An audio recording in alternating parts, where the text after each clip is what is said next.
They called me 3 days before Thanksgiving. Greg's voice came through the phone like warm syrup poured over ice. Mom, what are you doing for the holiday? I told him the truth. Nothing special. A small chicken. Maybe a pie if my hands didn't hurt too much. An old movie on the little television in the living room. Just me and the quiet. He paused the way people pause when they are choosing their next lie carefully. Then he said the words that broke the last careful wall I had built around my heart. The kids keep asking about you.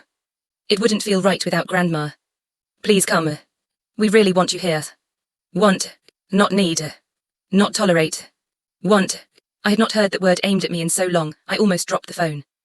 I told him yes before I could think.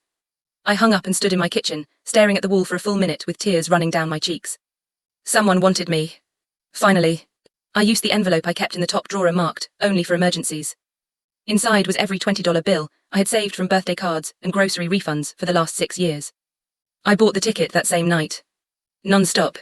Paid $12 extra for a seat with leg room, because I thought if I was flying across the country to be loved, I might as well be comfortable while I waited for it. I packed 3 days early. The good pie dish wrapped in 2 tea towels.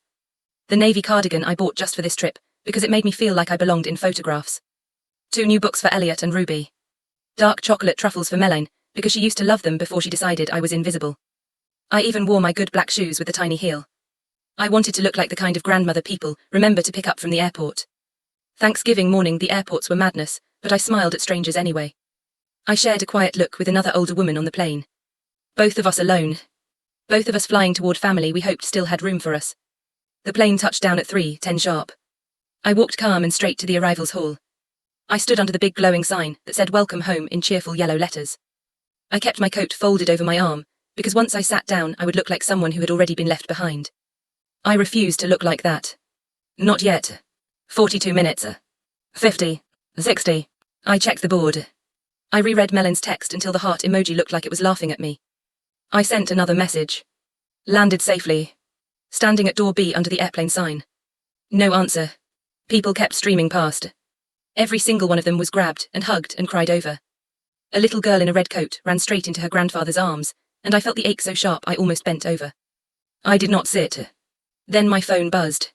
Not a call. A notification. I opened it because sometimes that is where they post the pictures first. There they were.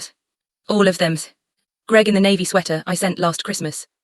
Melanie glowing like the sun lived inside her skin. Elliot and Ruby with gravy on their chins. Candles. Turkey. Mashed potatoes. A pie that was definitely not mine. The caption in perfect white letters. Full house, full heart. Happy Thanksgiving from our family to yours. I zoomed in. I looked for an empty chair. There was none. I looked for a place card with my name. There was none. I looked for any sign that someone had saved a seat for the woman who flew across the country, because they said they wanted her. There was only the truth shining back at me in high definition. I did not cry. I pulled on my coat. I turned my back on the sliding doors. I walked out into the cold Minnesota afternoon, with my suitcase rolling behind me like it already understood we were never going home again. The wind hit me like a slap. I kept walking. Past the taxis. Past the families laughing in warm cars. Past every promise they never meant to keep. My good shoes clicked on the concrete and my heart beat loud and steady and brand new. I was 68 years old, and I had just become someone who no longer waited to be chosen. I walked until the airport lights faded behind me, and the only sound was my suitcase and my breath and the wind, asking one question over and over. What now, Irene? What now? I did not have an answer yet. But for the first time in decades, the question did not scare me.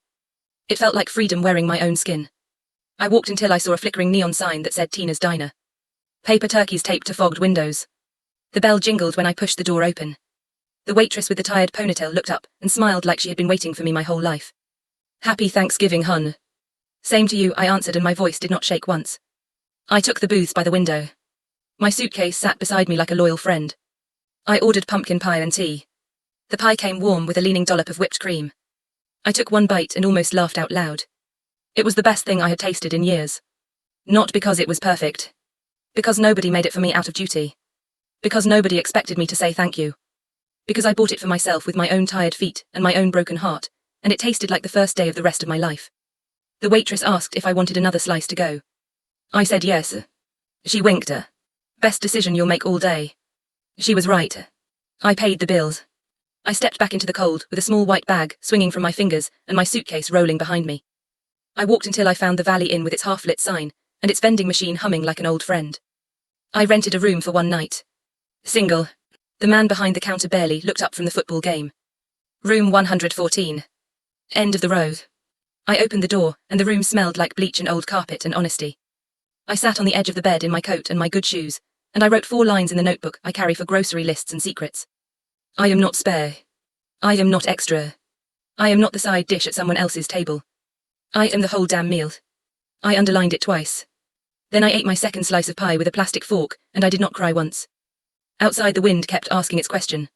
What now, Irene's? What now? I smiled into the dark. Now I begins. I woke before the sun. Old habit.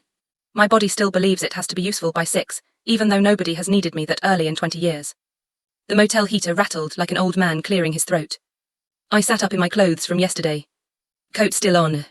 Shoes still scuffed from walking away from the airport. The second slice of pie was gone. The white paper bag crumpled on the nightstand like evidence. I made weak coffee in the plastic machine. It tasted like burnt regret, but I drank it anyway. At 7:12 my phone lit up. Greg.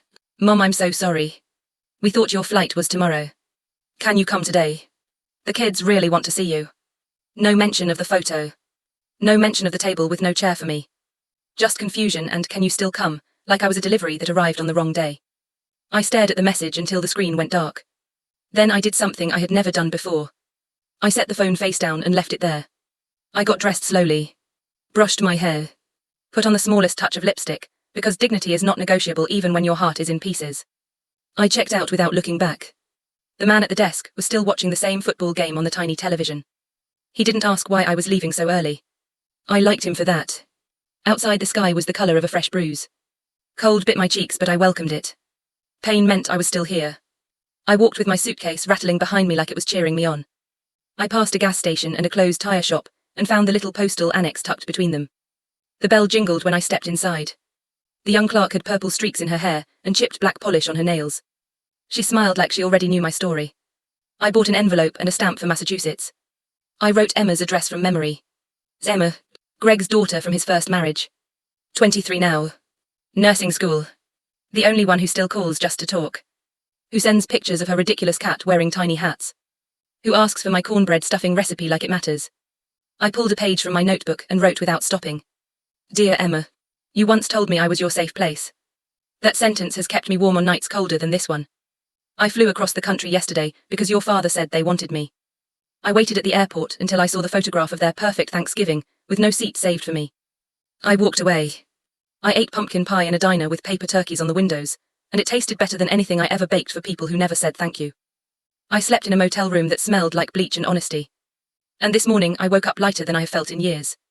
Because I finally understood something. Being wanted is different from being useful. I have been useful for a very long time. I am done with that now. I am learning how to be wanted. Starting with wanting myself. All my love. Grandma. I sealed the envelope. I paid for the stamp. I dropped it in the blue box outside, and watched it disappear like a promise I was finally keeping to myself. I still had hours before my evening flight home. I found a small cafe near the airport with big windows and warm scones. I sat in the corner with tea and my notebook, and I wrote until my hand cramped. I wrote every hurt I had swallowed. Every birthday they forgot. Every Christmas I took the bus because it's not too much trouble if you want to come. Every time I paid for something they promised to pay back and never did. I wrote until the pages were full, and my heart felt empty in the best possible way. Around 4 o'clock the light turned gold and soft. I watched a little boy run across the parking lot toward a minivan. He waved wildly at the grandmother climbing slowly out of the passenger seat. She waved back with both hands and he sprinted to her, and grabbed her hand like it was the most important thing in the world.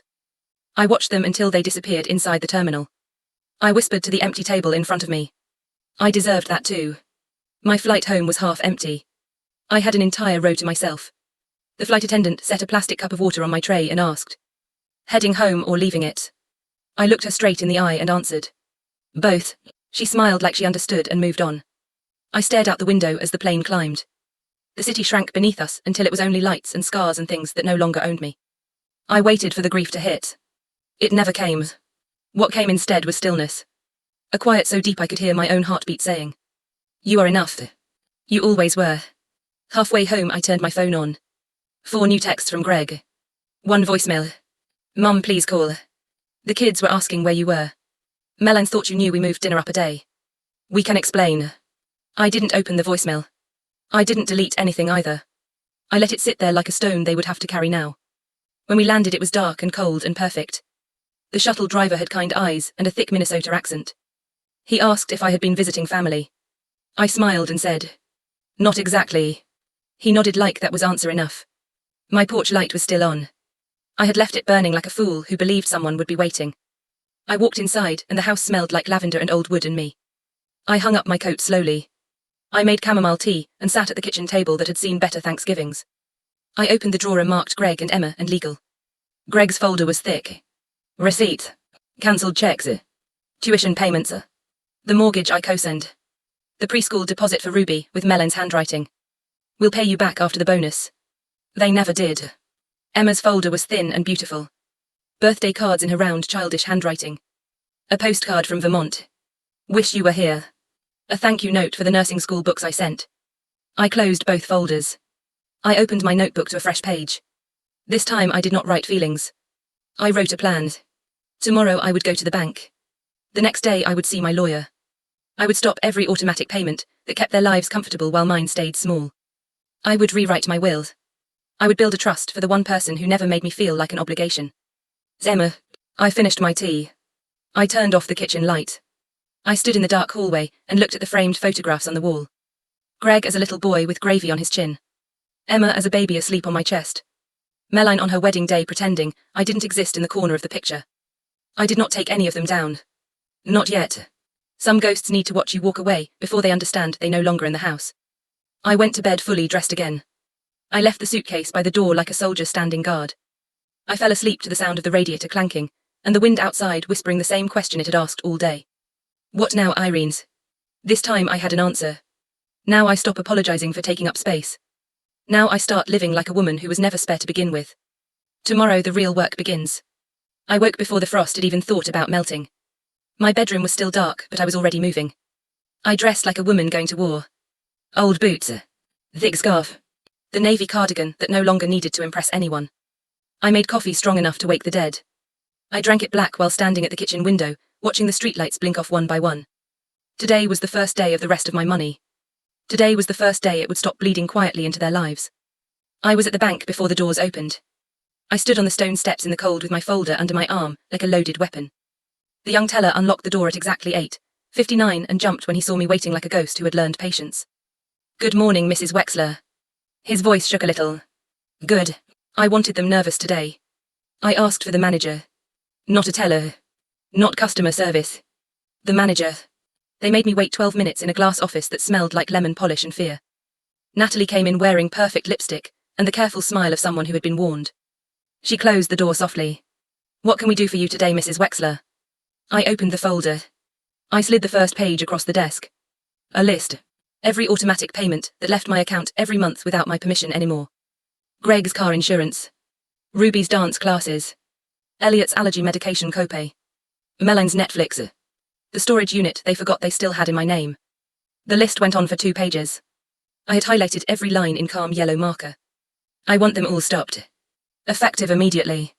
Natalie's eyebrows tried to climb into her hair. All of them. Every single one. She tapped her perfectly manicured nails on the desk. Some of these have been running for years. I know exactly how long. I slid the second page forward. Power of attorney. Gregory Wexler. Signed in 2010, when he lost his job and needed someone to co-sign the new house. I tapped the line with my finger. This one too. Revoke it. Today. Natalie swallowed. She did not ask why. She could see why in my eyes. She spent 20 minutes typing. Printers hummed. Forms slid across the desk like surrender flags. I signed every line with a pen that did not shake once. When she handed me the final confirmation sheet, I folded it neatly and slipped it into my purse like a love letter to my future self. I walked out of that bank lighter than I had walked in. The frost was melting now. The sun was trying to break through the clouds like it had been waiting for permission. I stopped at the corner bakery and bought a warm cinnamon roll with thick cream cheese icing. I ate it standing on the sidewalk and did not care who saw. Sugar on my lips tasted like victory. Next stop was Mr. Altman's office. 32 years he had handled my papers. He stood when I walked in, even though his knees creaked louder than the door. Irene's. His voice was soft. He already knew. Men like Altman can smell the end of one story and the beginning of another. We sat in the same leather chairs that smelled like pipe tobacco and old promises. I opened my purse and took out the new folder. Emma's name written in my careful handwriting on the tab. I want a trust. I want everything in it. House, pension, CDs, savings, the little rental property downtown. All of it. He did not blink. And Gregory gets nothing. Meline, nothing. Ruby and Elliot. I paused. I thought of Ruby's sticky fingers and Elliot's quiet hugs when he was 4. I thought of how quickly children learn who is useful and who is not. Nothing. My voice did not shake. Altman leaned back. His mustache had gone completely white since the last time I sat here. You've thought this through. Every night for the last 10 years. He smiled like a man who had waited a long time to see me arrive at this moment. We worked for 3 hours. He asked questions. I gave answers sharp as winter air. No loopholes. No second chances written between the lines. Emma would have full access for education, housing, medical emergencies. I would decide what counted as an emergency until the day I died. After that, she would decide for herself. When we finished, he gathered the papers and looked at me with something close to pride. I'll have everything ready for signatures tomorrow. I stood up. My knees did not creak. Thank you, Charles. I used his first name for the first time in 32 years. He noticed. He smiled again. I walked home slowly. I stopped at the florist and bought a small red poinsettia because my kitchen table deserved something alive and bright. When I stepped inside, the phone was ringing. I let it ring. The machine picked up. Greg's voice filled the quiet house. Mom, it's me. The bank called. They said payments were stopped. What's going on? Call me back. I erased the message without listening to the rest. That afternoon, I sat at the kitchen table with the poinsettia in the center and my notebook open. I started a new list. Not of hurts this time. Of power. The storage unit I still paid for. The life insurance policy they thought was theirs. The college funds I had quietly kept adding to even after they stopped saying thank you. Line by line, I wrote down everything I had given without ever being asked if I could afford to lose it. When I finished, the list was 5 pages long. I stared at the numbers until they stopped looking like money and started looking like years of my life. I made lentil soup for dinner. I set the table for one with the good cloth napkins I used to save for company. I lit 2 candles even though nobody was coming. I ate slowly and tasted every bite. The soup was perfect. I did not share it with anyone. That felt like the most delicious thing of all. Night came early. I sat on the porch wrapped in a quilt with a cup of tea cooling on the railing. The street was quiet except for the occasional car, and the wind moving through the bare trees like it was looking for something it had lost. I thought about the little boy at the airport grabbing his grandmother's hand. I thought about the way Emma's voice sounds when she says grandma like it is a prayer. I thought about the way Greg's voice had sounded today. Confused. A little afraid. Good. Let him feel what it is like to stand on the curb, waiting for someone who never comes. I went inside and opened the attic door for the first time in years. I climbed the creaking stairs with a flashlight and found the box marked 1992,005. Inside were letters from Greg when he was away at college. Thank you, Mom. I couldn't do this without you. I miss you so much. I sat on the dusty floor and read them by flashlight until the words blurred. I cried then. Not for the boy who wrote them. For the mother who believed they would last forever. I left the letters where they were. Some things need to stay buried so new things can grow. I went to bed with the windows cracked open so the cold could come in and keep me honest. I fell asleep to the sound of my own breathing and the house settling around me like it was proud. Tomorrow I would sign the papers that made everything final. Tomorrow I would become the woman who no longer paid for love with money or silence. Tonight I slept like someone who had finally come home to herself. I signed the final papers at 9:17 a.m. Mr. Altman's office smelled the same as always. Old paper and coffee and quiet victory. The notary was a calm man named Dev who stamped every page without asking questions. When the last seal pressed down, I felt it in my bones. Done. Irene Wexler was no longer anyone's emergency fund. I walked out into bright December sunlight with the trust folder tucked under my arm like a newborn baby that finally had my name on the birth certificate. I stopped at the florist again. This time I bought lilacs even though they were out of season and cost more than a week of groceries. I carried them home in crisp white paper and set them in the chipped vase by the kitchen window. Their scent filled every room like forgiveness I no longer owed anyone. The phone started ringing at 11:03. Greg. Meline. Greg again. I let every call go to the machine. Their voices piled up like snow against the door. Mum, we need to talk. Irene, this is getting ridiculous. Mom, please pick up. I made tea instead. I grated fresh ginger into it and watched the steam curl like incense for the woman I was becoming. At 2:47 the doorbell rang. 3 sharp knocks. Not the mailman. Not a neighbour. I knew who it was before I opened the door. Meline stood on my porch looking like a magazine cover that had lost its gloss. Hair perfect. Coat expensive. Heels too high for my cracked sidewalk. She held a designer tote bag like a shield. Her smile was the one she used in family photos, when she wanted to look warm but her eyes stayed cold. Irene. She said my name like we were colleagues who had disagreed about spreadsheets. Can I come in? I stepped aside. She walked past me and stopped in the middle of the living room like she was looking for dust or weakness. She found neither. I did not offer tea. I did not take her coat. I simply waited. She set the tote on the floor and folded her hands the way people do when they are about to deliver a speech they practiced in the car. I know you're upset. She started soft. This whole Thanksgiving thing was a giant misunderstanding. I said nothing. Greg thought your flight was Friday. Everyone was exhausted. We moved dinner up because Ruby had a fever and we wanted to get the kids to bed early. She was talking faster now. The photo was just automatic. I didn't mean to hurt you. Still, I said nothing. She shifted her weight. Her heels clicked on my hardwood floor like nervous Morse code.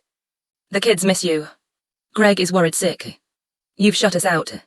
This isn't like you. I smiled then. Small, calm, sharp as winter air. That's where you're wrong, Meline. This is exactly like the new me. Her mouth opened and closed once. She recovered fast. We came to make things right.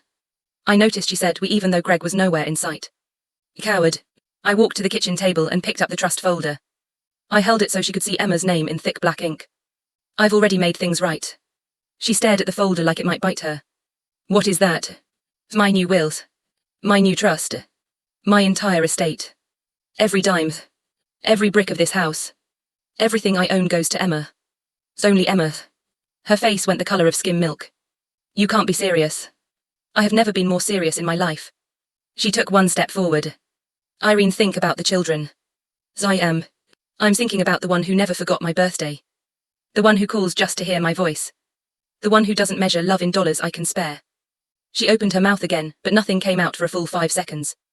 When words finally arrived, they were colder. You're doing this to punish us. No, I'm doing this to stop punishing myself. Silence stretched between us like a wire about to snap. She looked around the room again. At the lilacs. At the single teacup on the counter. At the quiet that no longer begged for her approval. Something shifted in her eyes. Fear wearing the mask of anger. Greg will fight this. He can try. My lawyer has waited 30 years for this fight. He's very good. And very thorough. She picked up her tote with shaking fingers. This is insane. No, Meline. This is sane. For the first time in decades, this is perfectly sane. She walked to the door. Her hand paused on the knob. Greg really is worried. I answered without moving. Tell Greg worry is a luxury he can finally afford on his own. The door closed behind her with the softest click. I stood in the sudden stillness and felt the house breathe with me. In, out, free. I made fresh tea. I carried it to the porch and sat wrapped in the old quilt. The lilacs drifted their scent through the screen door. A neighbour walked past with a golden retriever and waved. I waved back like a woman who had nothing left to hide. My phone buzzed inside. I went to check. Greg. 15 missed calls. One text that simply read. We need to talk. Now. All caps. I turned the phone off completely. I poured the cold tea into the flower bed and watched it soak into the dirt like an offering. That night I cooked pasta with garlic and spinach and too much cheese. I ate at the table with the candles still burning from yesterday. I played Billie Holiday on the old record player and let her voice wrap around me like strong arms. I danced in my socks in the kitchen until I was breathless and laughing, and 68 felt like 25 again. Before bed I opened the notebook and wrote one line on a fresh page. Today I closed the door they kept leaving open. Tomorrow I start locking it from the inside. I slept with the windows open and the lilacs on the nightstand. I dreamed of wide fields and a little girl with dark curls running toward me calling grandma in a voice that never asked what I could give her first. Friday afternoon the train pulled in at 3:37. I was standing on the platform in my warmest coat with a paper bag in my hands, 2 turkey sandwiches, an apple, and a thermos of hot cocoa, because Emma always forgets to eat when she is excited. I spotted her before she saw me. Oversized hoodie. Jeans ripped at the knees. Dark curls escaping from under a grey beanie. Her canvas backpack looked heavier than she was. When her eyes found me, her whole face exploded into light. She dropped the bag and ran. Not walked. Ran. Straight into my arms like she was 8 years old again. She smelled like cold air and vanilla shampoo, and every good thing I had almost forgotten existed. She hugged me so hard my ribs creaked, but I did not let go first. Never again. Grandma. She whispered it into my shoulder like a secret she had been carrying across 3 states. Hi, baby. My voice cracked, but I did not care. You're here. I'm here. She pulled back just enough to look at me. Her eyes were shining. You look different. I am different. She smiled like she already knew. We drove home with the windows cracked, so the cold could slap our faces awake. She kept one hand on my arm the whole way, like she was afraid I might disappear if she let go. I did not mind. I liked being real enough to be held onto. Inside the house smelled like cinnamon and pine, because I had baked snickerdoodles at dawn, and dragged the little Christmas tree out of the attic even though it was barely December. Emma dropped her bag in the hall and stood in the middle of the living room, turning slow circles. Everything smells like you. That's because it is me now. She laughed, and it sounded like bells breaking open. I made tea while she kicked off her shoes, and curled into the corner of the couch like she had never left. The chessboard was already waiting on the coffee table. She saw it and grinned. Still think you can beat me, old woman? Old woman is going to wipe the floor with you, sweetheart. We played 3 games. She won the first. I won the next 2. Fair and square. She accused me of cheating. I told her skill looks like cheating to the unprepared. She threw a pillow at my head. I laughed so hard my eyes watered. Later we sat at the kitchen table with fresh tea and the plate of snickerdoodles between us. The poinsettia had been replaced by the lilacs that were still holding on like they understood the assignment. Emma traced the rim of her mug with one finger. I read your letter on the train. She looked up. I read it 4 times. I waited. I had no idea they did that to you. Her voice was quiet. Dad said you just changed your mind last minute. That you decided not to come. I nodded once. Of course he did. She bit her lip. I should have called. You didn't know. I know you. That should have been enough. Her eyes filled, but she did not let the tears fall. She was stronger than I was at 23. I reached across the table and covered her hand with mine. Listen to me, Emma. This is not your guilt to carry. You are the reason I still believe family can be chosen, not just born into. She turned her hand over and squeezed my fingers hard. I'm here now. Yes, you are. And I'm not leaving until Monday morning. Good. Because I have plans for you. We talked until the sky went indigo outside the windows. About nursing school. About the boy who broke her heart last spring. About the cat who thinks he is a dog. About everything and nothing. Real things. Easy things. The kind of conversation that happens when nobody is measuring what they owe. That night I gave her the guest room with the new flannel sheets I bought just for her. I left the silver earrings on the pillow wrapped in soft cloth. The ones I had bought for Ruby years ago and never given away. A note tucked beneath them. These belong to someone who sees me. Wear them when you need to remember you are seen too. She found me in the kitchen at midnight making cocoa. She was wearing the earrings and crying quietly. I opened my arms. She walked straight into them. We stood there in the dark with the stove light glowing soft orange and the cocoa burning on the burner, and neither of us moved to save it. Some things are worth burning for. Saturday we did nothing and everything. We made pancakes shaped like hearts and ate them in bed while watching old movies. We walked downtown and bought ridiculous hats and wore them unironically. We sat on the porch wrapped in the same quilt and drank spiked cider, while the neighbours pretended not to stare at the grandmother and granddaughter laughing like teenagers. When the sun set we lit the little Christmas tree and hung exactly 7 ornaments because that was all we needed. 1 for every year she has been the best part of my blood. Sunday morning we cooked bacon and eggs and danced to Aretha Franklin in our socks. She asked about my childhood. I told her things I had never told anyone. About the father who left. About the mother who drank. About the way I swore I would never make my own children beg to be wanted. She listened without interrupting once. When I finished she said, "You didn't break the cycle, Grandma. You just passed the strength to me instead." I had to turn away to hide my face in the dish towel. Sunday afternoon came too fast. We stood on the platform again. Same cold air. Same paper bag, only this time it held leftover snickerdoodles, and the scarf I knitted last winter that matches her eyes. The train whistle blew in the distance. She hugged me so hard I felt my spine pop. I'll be back for Christmas. Bring the cat. I love you more than anything. I know, baby. I love you more than everything. She boarded. She pressed her hand to the window as the train pulled away. I kept mine raised until she was only a blur of grey beanie and tears. Then I walked home slowly, letting the cold burn my cheeks clean. That night I sat in the quiet house with the tree lights blinking soft gold, and the scent of pine and lilacs fighting for space. I opened my notebook and wrote one line in the middle of a fresh page. I am no longer the woman who waited at airports. I am the woman someone runs toward on train platforms. I underlined it 3 times. Then I went to bed smiling like a fool who had finally been chosen first. Monday morning the first bill bounced. Greg's car insurance. Returned.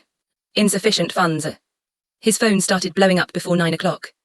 I know because he called me 17 times before 10. I was at the grocery store picking out oranges when the 18th call came. I finally answered while standing in the produce aisle between the bruised bananas and the perfect lemons. Mom. His voice cracked on the single word. What the hell is going on? Good morning, Gregory. I squeezed a lemon. Perfect. The bank said every automatic payment is gone. Ruby's dance class won't let her in. Elliot's inhaler copay tripled. I put 3 lemons in my basket. Sounds inconvenient. Silence thick enough to choke on. Then panic wearing anger like cheap cologne. This isn't funny. I'm not laughing. I moved to the bakery section and chose a fresh sourdough ball still warm. Fix it. He said it like an order. Like he was 10 years old demanding I find his lost baseball glove. No, one word. Clean. Sharp. Final. He started breathing like he had run upstairs. Mom, I'm serious. So am I. I paid for my groceries while he shouted into the silence. People glanced over. I smiled at the cashier like a woman who had nothing left to lose and everything to gain. She smiled back like she understood. By noon the second wave hit. The storage unit in my name. Locked. Overdue notice taped to the door. Melanie's Netflix turned off mid-episode of whatever show she pretended to watch while ignoring her children. The pediatrician's office called Greg because Ruby's appointment deposit bounced. He left me a voicemail that started calm and ended in screaming. I listened to the whole thing while eating warm sourdough with butter and strawberry jam. I did not call back. Tuesday the college fund statement arrived. The one I had quietly kept feeding even after they stopped saying thank you. Balance $0. Transferred to the new trust. Emma's name in bold letters across the top.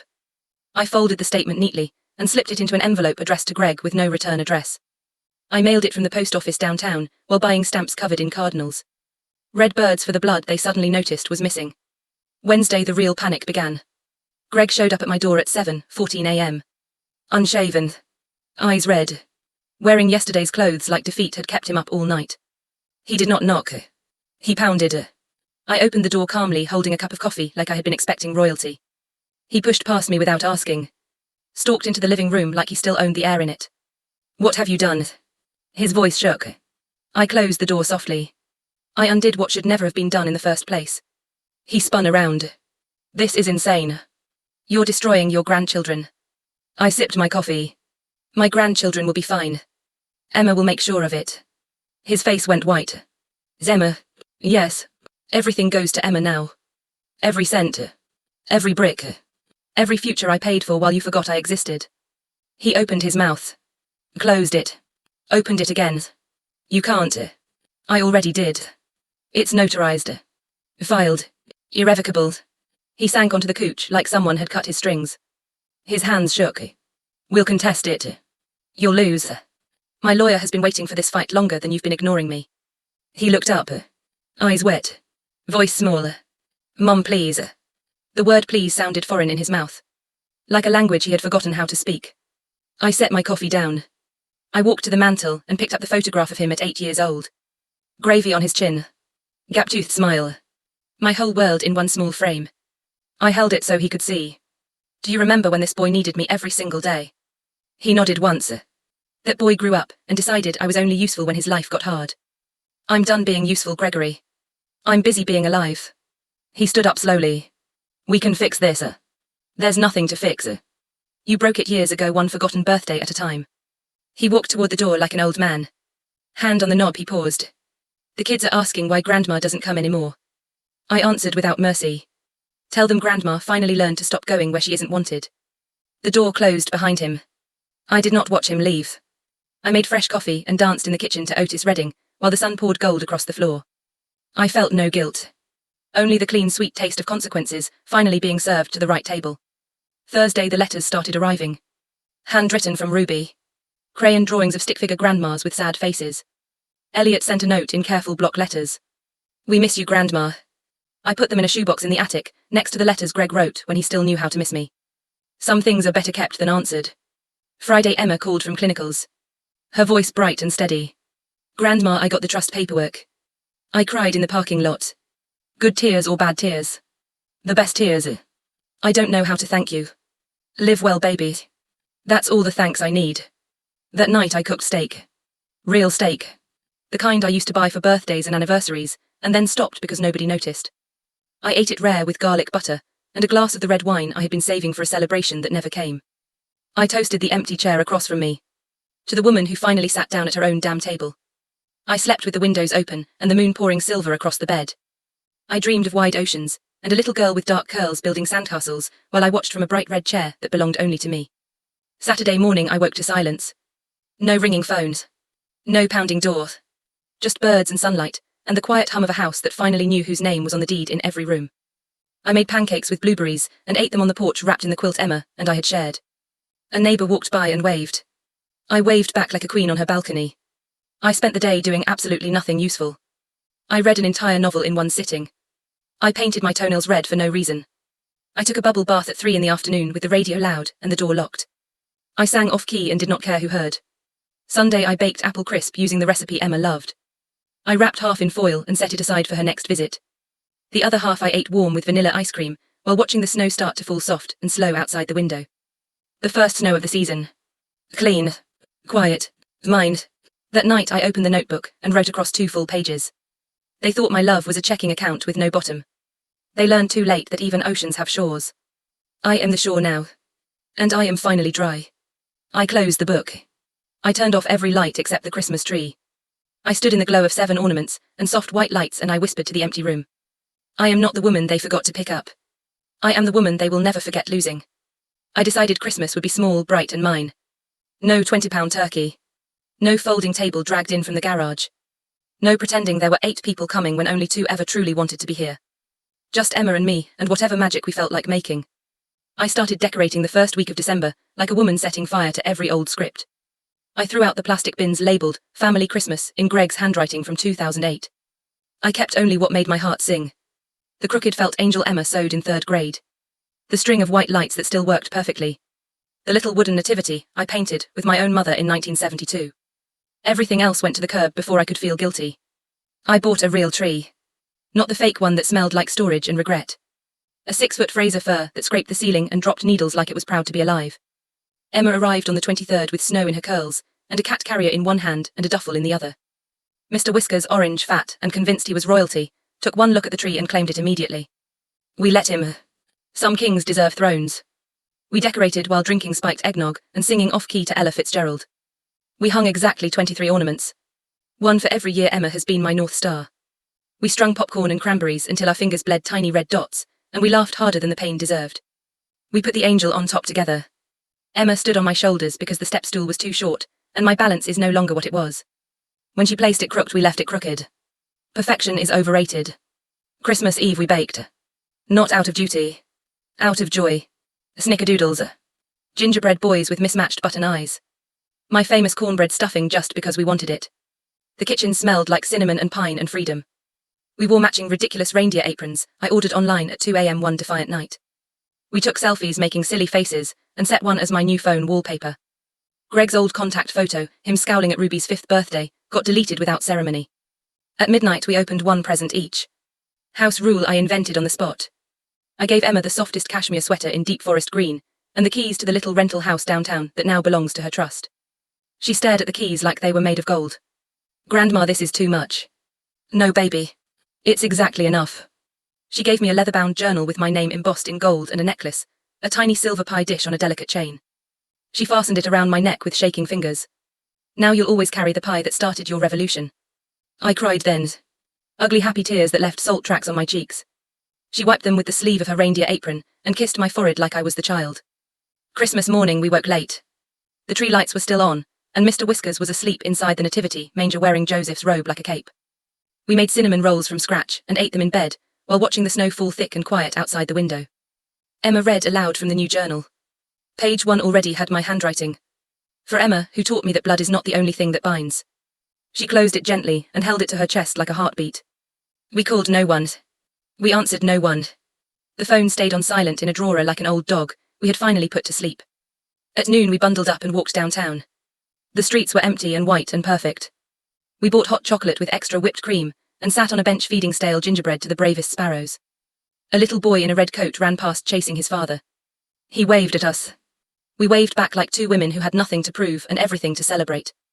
That night we cooked prime rib and garlic mashed potatoes and roasted Brussels sprouts with bacon because we could.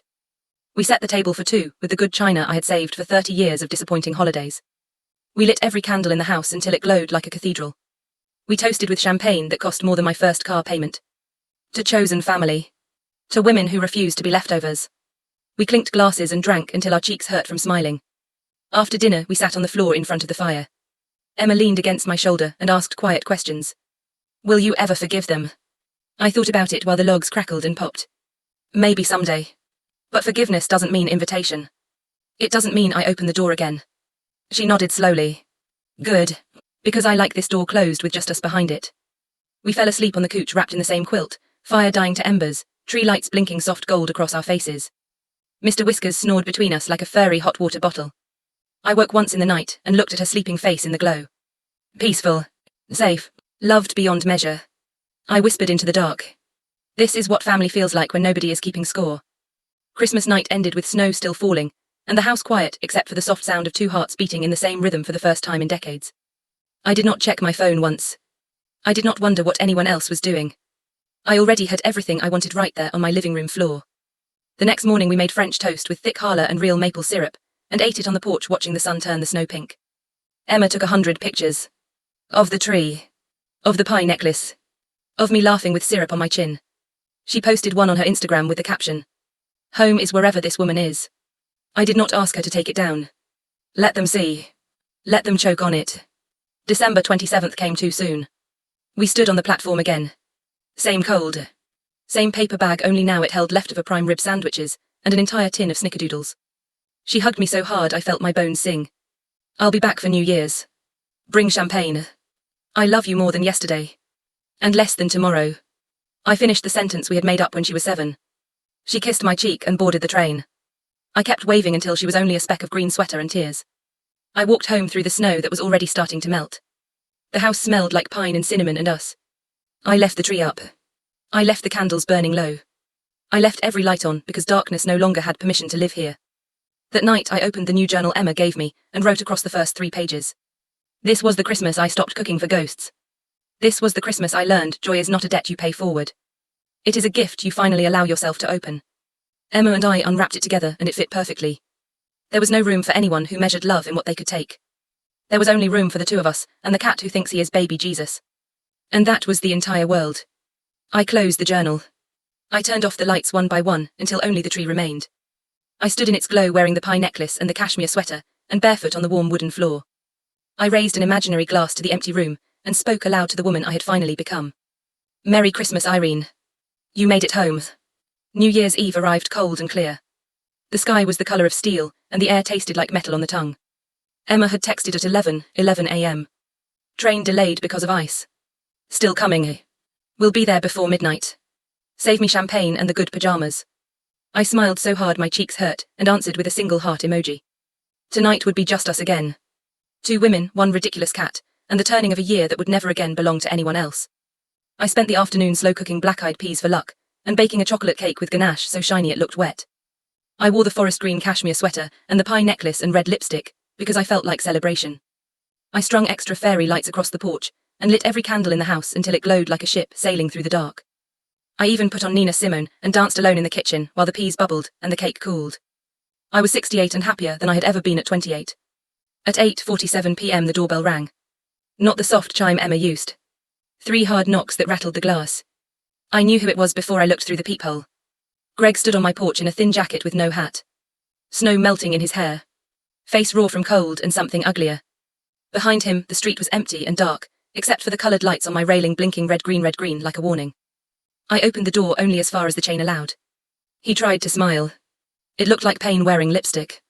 Mom. His voice cracked on the single syllable. Can I come in? No. 1 word. Flat. Final. He blinked. Snowflakes caught on his lashes. It's New Year's Eve. I'm aware. I just want to talk. We talked in December. You screamed. I remember. This is different. He shifted his weight. Feet slipping on the icy step. Please. 5 minutes. It's cold out there, Gregory.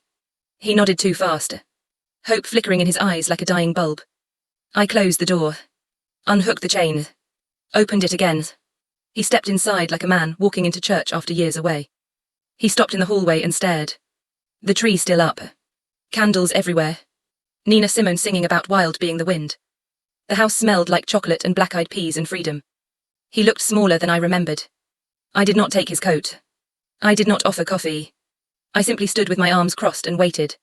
He rubbed his hands together. Look, I know you're angry. I waited. I know we messed up. Still waiting. Thanksgiving was bad. Understatement of the decade. But cutting us off completely. That's extreme. Is it? My voice was winter calm. You left me at an airport. You posted a family photo with no room for me. You let years go by where I was only useful when something broke. That's not extreme, Gregory. That's consequence. His eyes filled. Actual tears. I felt nothing. The kids miss you. They'll live. Ruby cries at night. She'll learn there are worse things than a grandmother who finally says no. He took one step closer. We're struggling. I know. The bills. The trust. Everything. His voice cracked wide open. We need help. I laughed then.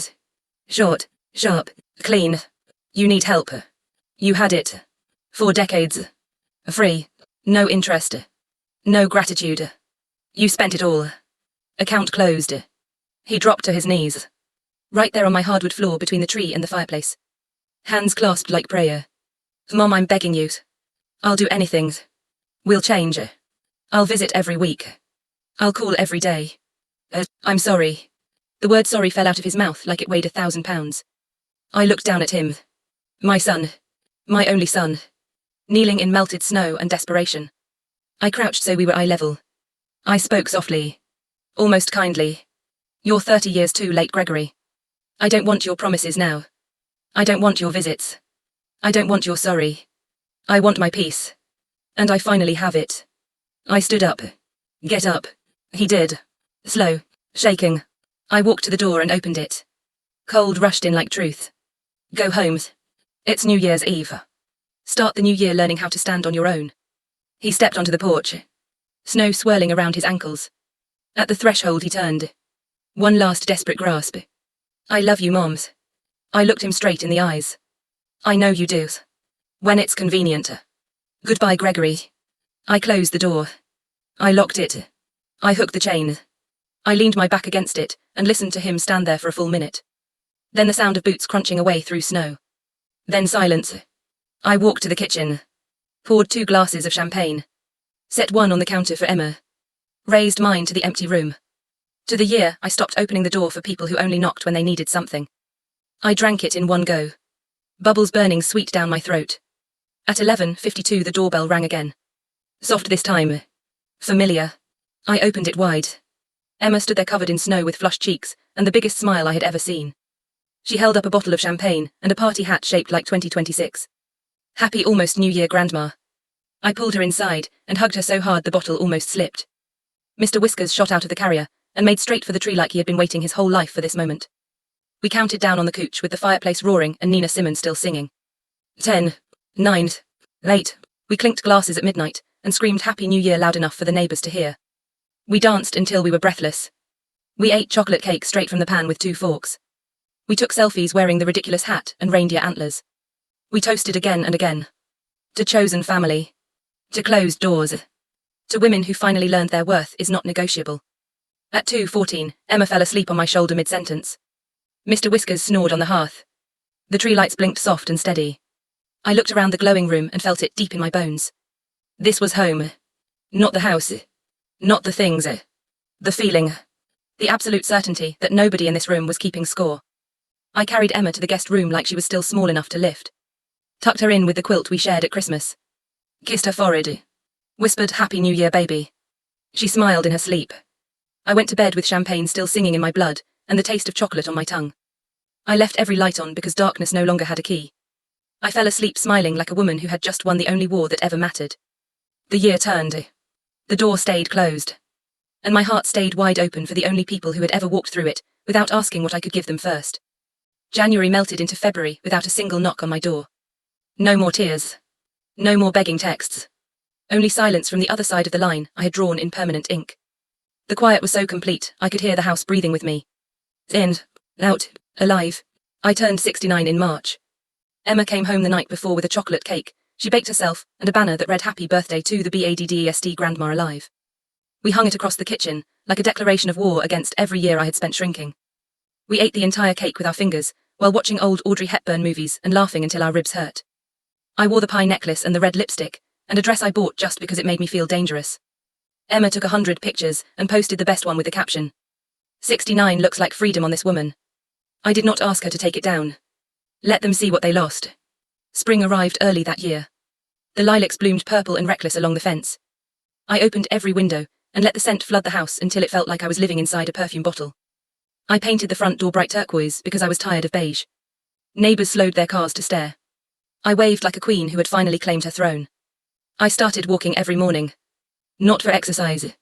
For joy. I walked downtown in bright sneakers and sunglasses, and bought coffee I did not need just to flirt with the barista who called me, ma'am, with a smile that said he meant goddess. I sat on park benches and read novels with covers that would have made the old me blush. I fed the ducks and the boldest squirrels, and laughed out loud when they fought over breadcrumbs like tiny gangsters. In April I took myself to Paris. Just like that. One afternoon I booked the ticket with money that used to pay for dance classes, and car insurance and silence. Emma met me at the airport with a beret she insisted I wear, for the aesthetic. We spent 10 days eating croissants in bed, climbing the Eiffel Tower at sunset, kissing the air like fools in front of the Mona Lisa. We drank champagne on a sane dinner cruise, and danced under strings of golden lights while accordion music played. I bought a scarf the colour of sunrise, and wore it like a flag of the country I had finally discovered. Irene. Back home the garden exploded. I planted tomatoes and basil and sunflowers taller than my head. I hung a hammock between the maple trees, and read there every afternoon, with Mr. Whiskers sprawled across my chest like a furry heating pad. Emma came most weekends. Sometimes with friends from nursing school who called me Mrs. W, and ate my pasta like they had never been fed before. They left notes on the fridge. Thank you for the best weekend of our lives. You are goals. I saved every single one in a jar labelled proof I am still magic. In May the letter arrived. Not from Greg. From Ruby. A single sheet of notebook paper folded into a lopsided envelope, covered in unicorn stickers. Inside was a drawing, stick figure me with a huge smile and a crown made of pie. Underneath in purple marker. I miss you, Grandma. I'm sorry we made you sad. I hope you are happy now. Love, Ruby, age 9 3/4. I sat on the porch steps and held it for a long time. The sun was setting pink and gold behind the lilacs. A single tear slid down my cheek. Not for the little girl who drew it. For the grandmother I used to be who would have dropped everything and run back with open arms and an open wallet. I folded the letter gently and slipped it into the jar with the others. Then I went inside and baked a pie. Just one. For me. I ate it warm with vanilla ice cream and did not save a single slice. June brought heat and the smell of cut grass and possibility. I signed up for a painting class at the community centre. I painted bold abstracts in colours that hurt to look at, crimson, cobalt, violent yellow. The teacher said I had unresolved fire. I told her I had finally stopped putting it out. My first canvas sold at the student show for $300. I bought Emma a new stethoscope with the money, and framed the check and hung it in the hallway under the banner that still read BADDEST Grandma Alive. July 4th we watched the fireworks from the roof. Emma and 3 of her friends, and Mr. Whiskers wearing a tiny American flag bandana. We drank cheap sparkling wine from plastic cups, and screamed every time the sky exploded red, white, blue.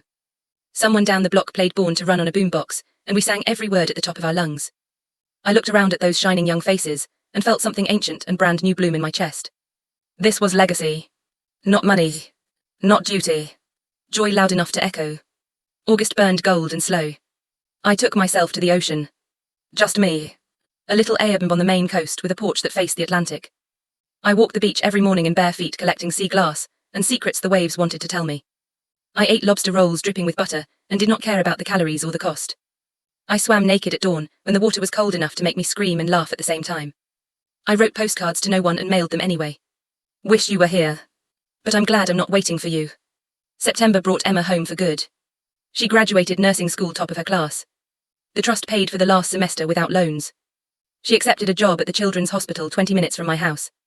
She moved into the little rental downtown that now belonged to her, and kept a drawer in my guest room, because some homes are too big to fit in one address. We celebrated with a party on my porch. 20 people. Music. Fairy lights.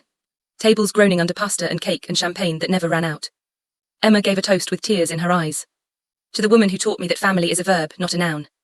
To the woman who refused to stay forgotten. To my grandma, the original badass. Everyone raised their glasses and cheered so loud the neighbours came out to see what died. I stood in the middle of it all wearing the turquoise door behind me like a crown and the pie necklace catching the light, and I cried happy tears that tasted like salt and victory. That night after everyone left Emma, and I sat on the porch steps with our feet in the grass and the crickets singing back up. She leaned her head on my shoulder. "Are you happy, Grandma?" I thought about it. Really thought. About the airport. About the pie in the diner. About the closed door on New Year's Eve. About the turquoise paint, and the sea glass, and the canvas that sold, and the garden and the roof, and the fireworks, and the naked swim at dawn.